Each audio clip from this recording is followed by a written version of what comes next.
Petite analyse sur Boris Vian. C'est parti pour l'intro.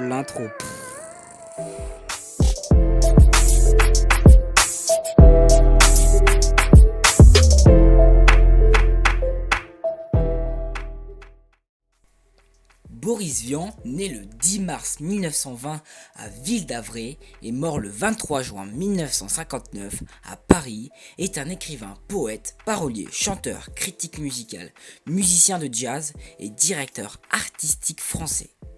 Ingénieur formé à l'école centrale, il s'est aussi adonné aux activités de scénariste, de traducteur anglais-américain, de conférencier, d'acteur et de peintre.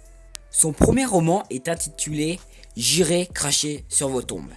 Il met en scène la vengeance d'un métis à la suite du lynchage de son frère, pour dénoncer le racisme dont sont victimes les Noirs américains dans leur vie quotidienne face aux Blancs. Cela fait très vite scandale. Son mouvement est Zazou. Et qu'est-ce que le mouvement Zazou?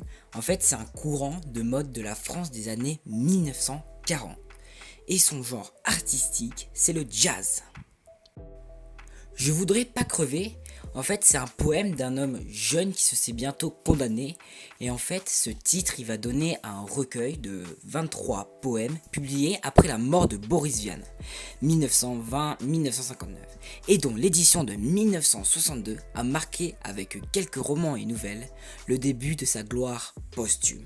Lorsque Noël Arnaud offrit à son tour l'édition de 1972, il y joignit quelques lettres de Vian au collège de pataphysique, l'institution pour laquelle celui-ci s'enthousiasma, passion qui venait après tant d'autres et qui avait brûlé sa vie, telles que l'amour et l'amitié, le jazz, l'écriture, la liberté. Donc oui, un recueil de poésie, publié comme on l'a dit à un titre posthume, mais qui montre surtout la tristesse, le mal de vivre de Vian qui rêvait continuellement, mais était contraint par le réel et sa mort qu'il sentait quand même prochaine. Il y a de belles poésies, c'est un livre vivifiant qui célèbre la vie malgré sa noirceur, sa tristesse et les regrets qu'il exprime.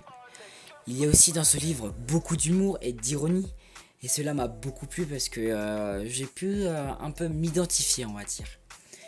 Bref, je vous conseille vraiment ce livre.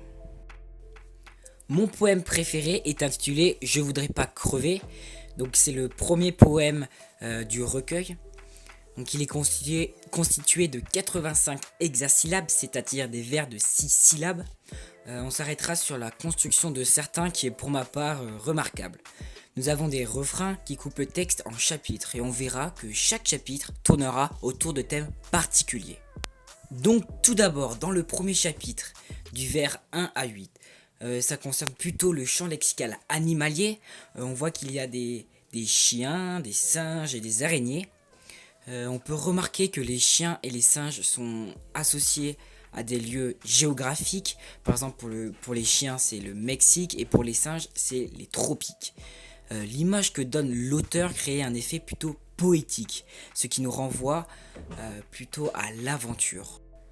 Ensuite du vers 9 au vers 22, donc dans cette partie le poète crée différents sous-chapitres, d'abord avec la construction de Sans savoir qui concerne les 5 premiers vers et tourne autour du champ lexical de planète avec les mots lune, soleil, mais aussi des saisons. On peut noter aussi l'intervention du vocabulaire familier, thune, qui nous renvoie à une pièce de monnaie mais surtout à l'argent. On a un oxymore, le soleil est froid, qui nous fait comprendre que en ce moment, l'auteur passe dans une ligne assez difficile de sa vie.